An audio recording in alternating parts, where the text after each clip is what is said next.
गाड़ी मंगवा लो, यहाँ सबकी गाड़ी मंगवा लो यार, जगह दे दो यार, धक्का नहीं मारो।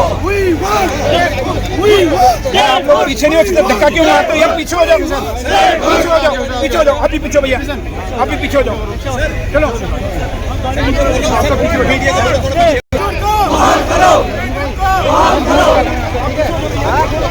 आपका माइक मैं लेके जा रहा हूँ।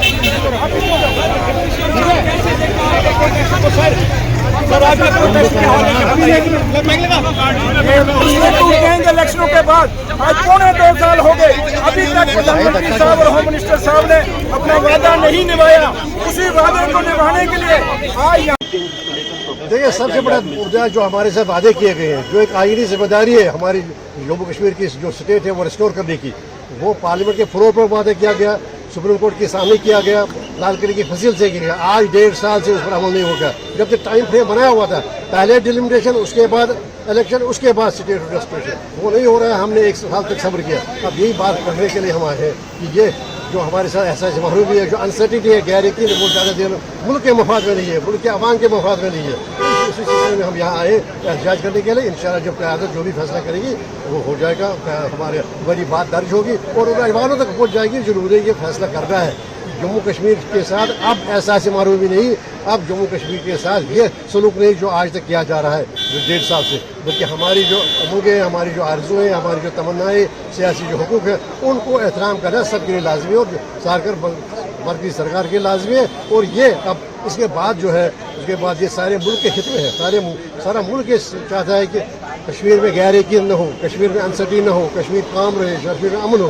ये क्या बात हुई, करोड़ों रुपए अब खर्च किए जा रहे हैं इस पर, ये वहाँ की सड़कों पर अमन हो, लेकिन जिस पर हक है बात की हमारे देशवासियों का, उनके एजुकेशन का, उनके हेल्थ केयर का, तो ये क्या क्यों ये अनसर्टिनिटी रखनी है, बदस्तूर रख रही है, ये अनसर्टिनिटी है, महरूमियत क्यों रखनी है? तो इसी पर एहतजाज हो रहा है। हम देखिए, हम किसी के खिलाफ नहीं है, बल्कि हम सिर्फ चाहते हैं कि मरकज़ी सरकार अपने वो वादे जो है उन पर अमल करे, बल्कि ये एक आईनी जिम्मेदारी है। जब सुप्रीम कोर्ट सामने जो हमारी जो हुकूमत है, उन्होंने ये पक्ष रखा कि नहीं, इस पर बहस की जरूरत नहीं है, क्या पार्लियामेंट के पास हक है, इख्तियार है कि वो किसी विभाजन करे स्टेट का।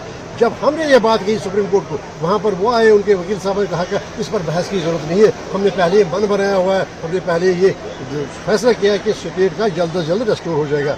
उस वक्त जो उनका बयान जो था सॉलिसिटर जनरल का, वो रिकॉर्ड किया गया सुप्रीम कोर्ट की जजमेंट में, और इस तरह ये कॉन्स्टिट्यूशनल ऑब्लिगेशन बन गई, आईनी जिम्मेदारी बन गई सरकार की। ये वही याद दिलाने आए कि आईनी जिम्मेदारी है।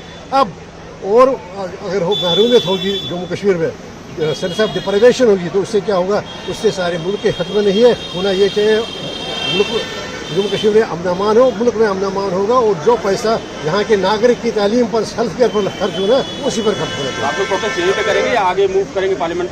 देखिए हमें ऐसे प्लान, हमारा प्रोग्राम है कि आगे जाएंगे, लेकिन ये है कि क़यादत इसका फैसला करेगी। लेकिन हम तो आम कार्यकर्ता है, हाँ मैं क्या मेंबर असेंबली हूँ, उससे पहले पार्लियामेंट में रहा हूँ, आप जानते हैं, लेकिन ये हमारा अधिकार नहीं है। ये अधिकार है क़यादत का, क्या फैसला होगा वही उस पर अमल करेगा। देखो, हमें स्टेट बहाली के लिए जो हम इक़दाम कर रहे हैं वो कर रहे हैं। हम जम्मू कश्मीर के जो कारकुनान हैं, जो मेंबर असेंबली हैं, वो आए हैं यहाँ पे, अपना प्रोटेस्ट दर्ज कराएंगे। अब हम यहाँ डॉक्टर साहब भी कहीं अभी आए थे, वो चले गए। हाँ, हमने परमिशन के लिए अप्लाई किया था, तो परमिशन नहीं मिला है। अब हम देखते हैं हम क्या करेंगे, कौन सा रास्ता इख्तियार करेंगे और कौन सा अब अगला कदम होगा। डॉक्टर साहब, क्या जंतर मंतर के लिए मूव किए हैं गाड़ियों में? देखो, जंतर मंतर में भी कोई जगह है नहीं। आप देखें ना, जंतर मंतर पे बड़ी भीड़ लगी है, जो इन्होंने वो भरना शुरू की है, और मेरे ख्याल से जंतर मंतर पे जगह है नहीं, ना इन्होंने परमिशन दिया है। अब देखें कौन सी मौजूद जगह रहेगी हमारे लिए दूसरी, कि हम वहाँ पे हम अपना प्रोटेस्ट दर्ज कराएंगे। लेकिन फारूक अब्दुल्ला साहब यहाँ से निकल के कहाँ गए हैं अभी? अब देखते हैं वो कहाँ जाएंगे, उन्होंने हमें बताया नहीं कहाँ जाएंगे। वो देख रहे हैं कि अगर परमिशन मिलता है ठीक है, अगर नहीं मिलता है तो कहीं और जगह तय करके उस पर धरना दिया जाए। लेकिन गवर्नमेंट ने जो बोला है ऑलरेडी कि हम स्टेटूट देंगे, कब देंगे? मैं आपसे सवाल पूछ रहा हूँ, मेरी तरफ से उनसे सवाल पूछिएगा। 2 साल होने को आए हैं, कब देंगे? कब देंगे वो? अगर हमें वो बताएंगे कि 6 महीने के बाद, हम 6 महीने तक चुप रहेंगे। 1 साल के बाद 1 साल चुप रहेंगे, लेकिन उन पर कोई भरोसा नहीं है। देश की जनता जाग रही है और बीजेपी पे कोई भरोसा नहीं है।